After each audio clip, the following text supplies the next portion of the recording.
to the April 28th, 2017 edition of the Bible, Delight in the Details.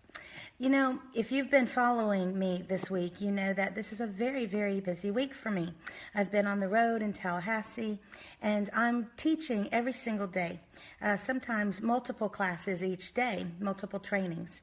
And it just so happens that every single day this week, I'm teaching different topics to different audiences. And, you know, it made me stop and think about something that really, when it boils down to what do, I'm really basically teaching people how to communicate, how to be better communicators, both in how they articulate things and also being better receptors of the messages being given to them by other people. And, you know, I was thinking about that all of life depends on good communication. We all know examples, maybe we are the example, where communication errors on the part of people have ruined relationships. And sometimes they've been able to be breached and after a period of estrangement, and sometimes never at all. Communication, words, whether it's being written words or verbal words, are very, very powerful things. And the way we perceive them, of course, is equally powerful to the reality of what they were trying to get across. Unfortunately, why does so much human communication go awry? And I was thinking about that, and you know, you can teach people a lot of tricks and strategies and all, which I think are very helpful. I like to think they're helpful, at least the ones I'm teaching. But ultimately, the best of us, the ones that are even teaching the things, mess up. Why is that? It's because we are fallen people. It's because we are just, the fall of man affected everything we do. Not just the way we think and our desires, but also every single one of our abilities, every single one of our skills has been diminished. We are not operating, my friends, at 100% capacity. And so communication is going to suffer as well. We should not be shocked when people misunderstand us, when we are not articulate, when we are not precise, when we're not good wordsmiths. We should strive to be better, of course, but we shouldn't be shocked and surprised when, even despite our best efforts, sometimes they go awry. There's a Broadway show that has a beautiful, beautiful song in it called Can You Hear Me?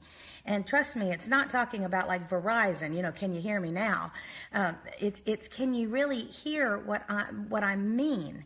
And it is so easy for people not to see and not to actually hear what each other is saying and what they intend. And, you know, we want to be sure that we have good communication with the Lord. And that can be rather off-putting. I mean, think about it. He is the greatest communicator ever. And he has no diminished capacity when it comes to his ability to communicate either way, the giving or the receiving of information and of messages. That could be rather intimidating, you know, like when you or have to give a speech in front of someone who is a professional speaker, perhaps. That might be somewhat intimidating to some people. Well, think about that on steroids with God. But here's the great thing. In Romans chapter 8, we are told that the Holy Spirit intervenes for us. That the Holy Spirit actually intercedes with wordless groanings, changing whatever it is we say, kind of editing it.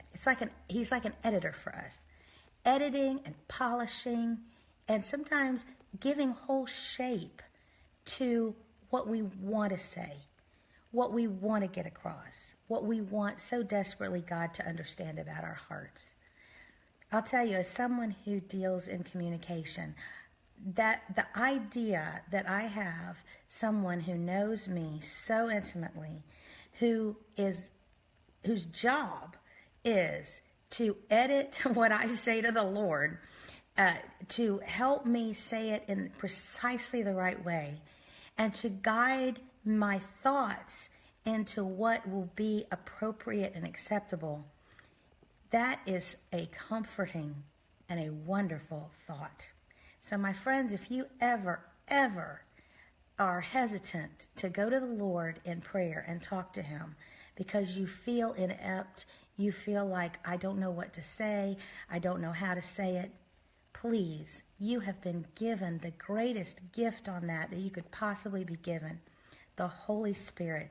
Rest easy. And sometimes, you know what? Saying nothing at all is perfectly fine, because the Holy Spirit knows what's in your heart and will translate even your silence before the Lord in the appropriate way. Sometimes silence is best.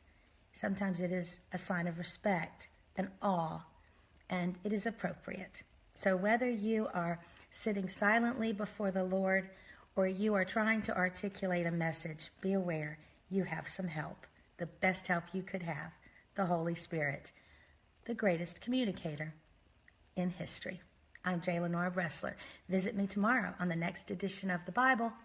Delight in the details. Have a marvelous day.